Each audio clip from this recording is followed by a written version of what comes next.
Haldeman rushed up to me and he said, "This is just what I didn't want to happen. Just what I didn't want to happen."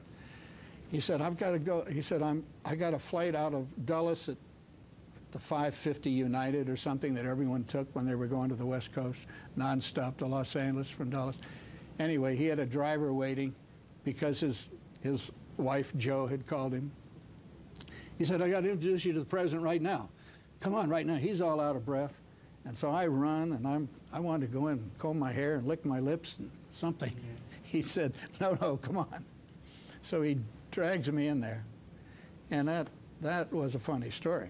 I'd been around the president. I'd seen him from various angles and distances, but now I'm in there out of breath with Haldeman. And I think he told the president, "I'm going to get this guy, Alex Butterfield. He's going to sit in for me. I have to go to Los Angeles for 4 days." He was gone for 4 days. And so the president did get up from behind his desk, which is unusual for him, and he's standing there. And Haldeman says, "This is Alex Butterfield. He's the guy I told you about. And he's going to be sitting in for me. He's my alter ego, just as I'm your alter ego." And that was the way Haldeman explained it to me. He's been working right here in my office. He knows the way I take notes and everything, and he'll be right here for you, Mr. So then it was my turn to say something, and I didn't have any trouble with that. Great honor for me to be here, Mr. President, working for Bob. And whatever I said, something simple and to the point, but I didn't have any trouble with it. Well, then Bob had spoken, I had spoken. Now it's clearly the president's turn to say something. He hadn't uttered a word yet.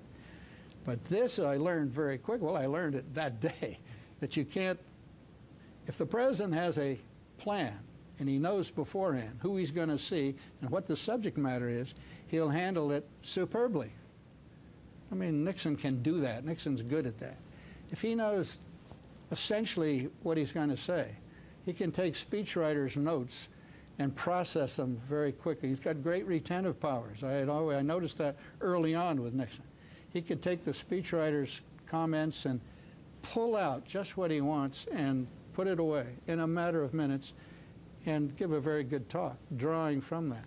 But if he's surprised, the way we had to have surprised him that day, that afternoon, he doesn't know how to handle it, and he can't speak. He actually cannot utter a discernible word.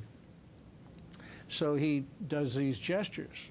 I mean, I have been known to imitate him and standing up can do this, but he sort of goes, I knew what he meant. Well, Bob here, he didn't even say that. He said, all these guttural sounds. It was really something. People would not believe it. I sound like I'm exaggerating, but I'm not. And I'm not making fun either. Well, I sound as though I am. In retrospect, looking back all these years, 39 years ago this is. So anyway, he says nothing. And he's doing this with the rug, and he's still doing this with his hand. And and he's perspiring, and I felt so sorry for this guy. Finally, Bob, who is really antsy to get that car and get heading out through traffic to Dulles, just grabs me and says, "Thank you, Mr. President. Alex will see you in the morning," or something. And we went out. He never said one word, the president did.